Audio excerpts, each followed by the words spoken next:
ایک جو بہت اہم آج کل مجھے لگتا ہے کہ لڑکیوں کو، بچیوں کو اور لڑکوں کو بھی سمجھنا چاہیے، یہ جو آپس میں ملنا جلنا شروع ہوتا ہے پہلے اور اس میں دھوکہ دیا جاتا ہے، میں تم سے شادی کروں گا، میں تم سے شادی کروں گی، زیادہ تر تو لڑکیاں ہی بیوقوف بن رہی ہوتی ہیں. یہ کتنی غلط بات ہے. اس میں آپ کسی کے ساتھ زیادتی کر رہے ہیں کہ آپ اس کو دھوکے میں رکھ رہے ہیں کہ میں تمہارے ساتھ ساری زندگی رہنے والا ہوں، اور آگے ہم نے دیکھا یہ کیا کیا نتیجے نکلتے ہیں. اسی لیے اسلام نے نامحرموں سے خلوت کرنا، اس طرح کی گفتگو کرنے سے روکا گیا ہے. حد یہ ہے کہ کوئی منگیتر بھی ہے تو وہ بھی تفصیلی گفتگو نہیں کر سکتا. اچھا کرنی ہے نہیں تو آج کل تو مفتی صاحب کہا جاتا ہے کہ پہلے انڈرسٹینڈنگ ہو اور یہ ہو تو پھر شادی ہو. چند باتوں کی، یہ نہیں کہ تفصیلی رات بھر پیکج چل رہے ہیں معاملات ہو. کچھ تو رشتے ٹوٹتے ہوئے دیکھے میں نے صرف اسی بنا پہ. جی بہت پیکج پہ باتیں ہو رہی ہیں. جی آپس میں اختلافات، وہ فون پہ لڑ پڑے، دونوں خاندان چاہ رہے تھے کہ شادی ہو جائے مگر وہ آپس میں نہیں بن پائی. یہاں اسلام کو بھی مس کوٹ کیا جاتا ہے، یعنی دیکھنے کی حد تک، گفتگو کی حد تک ایک ملاقات جس کی اسلام نے اجازت دی ہے، جب آپ اس سے تجاوز کریں گے تو پھر یہی ہوگا. پھر عورتوں کی عزتوں کے ساتھ کھیلا جاتا ہے، مردوں کے ساتھ جاتی ہے، اور سب کے ساتھ ہوتا ہے.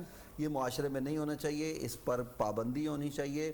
کوئی جب آپ کا نکاح ہو گیا تو نکاح کے بعد کے معاملات اور ہیں.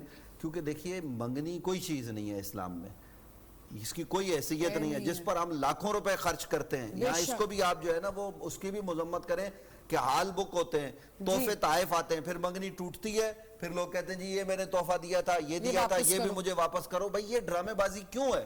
جب جو اسلام نے ہمیں نہیں بتایا تو ہم خواہ مخواہ میں جو ہے نا وہ اس کو اسلام پر تھوپیں. اسلام نے جتنی اجازت دی ہے آپ اتنا عمل کیجئے.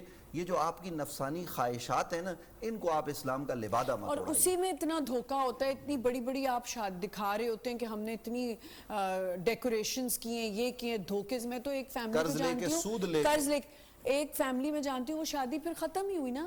لڑکے والوں نے دھوکے سے اپنے گھر کے اندر گاڑیاں کھڑی کی کہ ہماری گاڑیاں، ایون فرنیچر بھی لوگوں سے مانگ کے اپنے گھر میں رکھا، اور وہ شادی ختم ہو گئی. اینڈ کا وہ پتہ چلا. اور جب ان لوگوں کو آپ بتا رہے ہوتے ہیں کہ یہ تمہیں دھوکے میں رکھ رہے ہیں تو تب کوئی نہیں سن رہا ہوتا.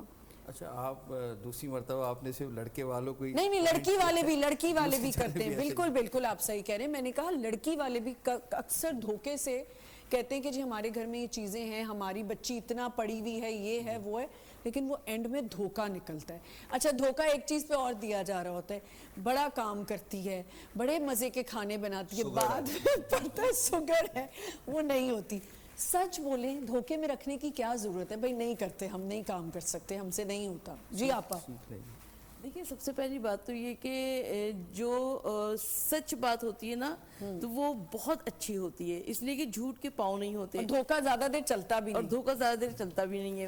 تو آپ سچ بات کہیے، پروردگار عالم بھی آپ کی مدد فرمائے گا. جی